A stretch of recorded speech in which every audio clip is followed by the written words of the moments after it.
Gloire au Seigneur. Déjà vous dire que je suis content. Ça faisait un petit moment que je n'étais pas venu. Mais je suis content d'être là parmi vous ce soir. Et à chaque fois que je dois témoigner, j'ai toujours le cœur qui bat un petit peu vite. Donc c'est pas évident. Donc moi c'est simple, c'est très très simple. J'ai pas été un garçon tracassier comme on dit chez nous. J'ai jamais eu de problème avec la justice.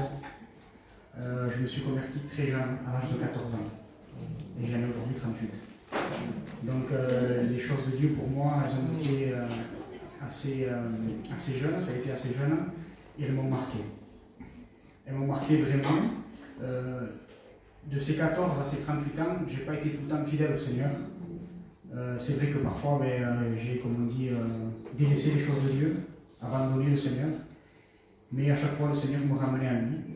Et ce qui m'a toujours poursuivi, ce n'est pas tellement le fait d'appartenir à un local ou à un mouvement, mais c'est son amour qui m'a poursuivi. C'est-à-dire que le plus qui me manquait dans ma vie, c'était son amour.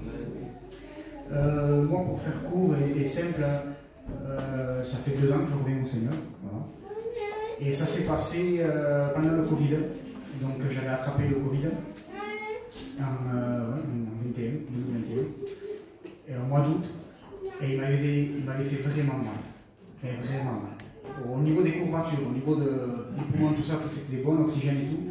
Mais des courbatures horribles que jamais de ma vie. Mal, atroce. En bas du dos. Ça a duré une dizaine de jours. Je ne pouvais plus me lever, je ne faisais plus rien.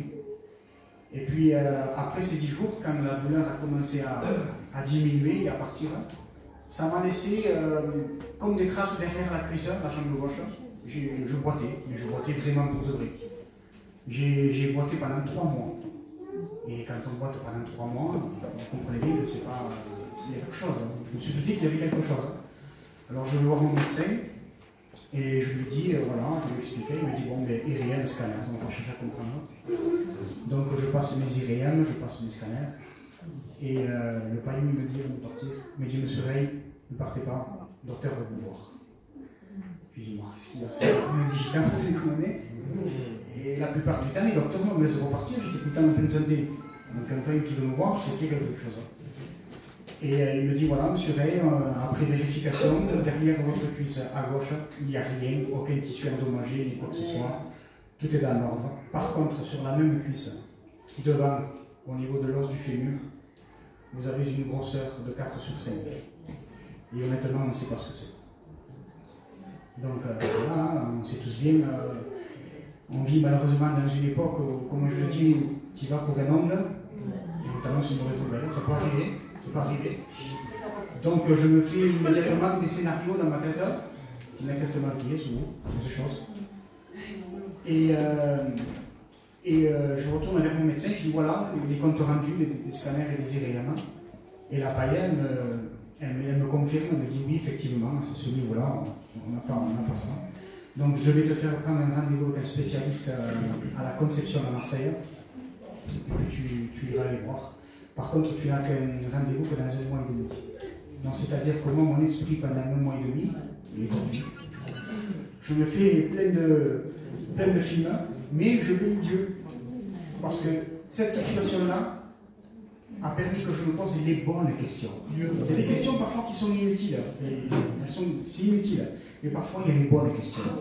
Et la Bible dira qu'il a mis dans l'homme la pensée de l'éternité. C'est-à-dire que tout homme, ne serait-ce qu'une fois, ou voire plusieurs, c'est déjà dit que ça passe presque. Quelle est ma destinée après ici, après mon passage sur terre? Et je savais qu'à ce moment-là, moi, vous savez, on ne va pas se voiler la face, hein, et on le sait très bien. Et Dieu veut nous amener à de l'honnêteté, à des constats honnêtes. Je savais que je n'étais pas prêt. Voilà. Pour le faire plus court et plus simple, on le sait bien. Je savais que je n'étais pas prêt.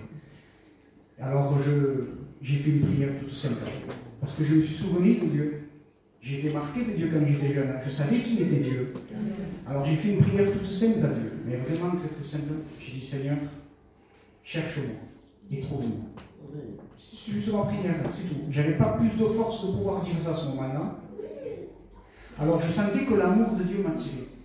Et c'était vrai, comme mon mot sur lui, je le dis, c'était vrai. C'est pas.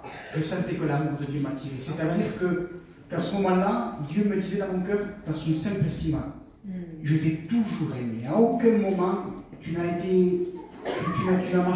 échappé de mon contrôle ou de ma vue. J'ai tout le temps été là pour toi. Seulement c'est toi qui t'es éloigné aujourd'hui. Alors je sentais que cet amour m'attirait à Dieu. Mais de l'autre côté, je disais, Seigneur, moi, je m'engage avec toi, mais moi je suis un lâche. Je le dis honnêtement. Je parlais comme ça avec lui, je lui dis honnêtement. Parce que moi, je raisonnais plein de moi, et je me considérais, c'était mon raisonnement, c'était ma façon de penser. Je me voyais dans les choses du Seigneur comme un lâche. Alors moi, je disais à Dieu, moi, m'engager avec toi, et puis après faire demi-tour, non, ça ne sert à rien, c'est inutile. Tu sais qui je suis, tu sais que je suis un lâche, m'engager avec toi, que je m'en vais, moi.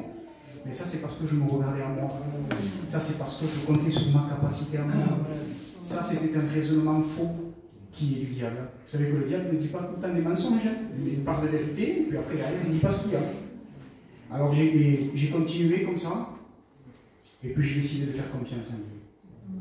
J'ai commencé à m'approcher des réunions, à assister un peu plus aux réunions, ça faisait un moment que je ne venais pas.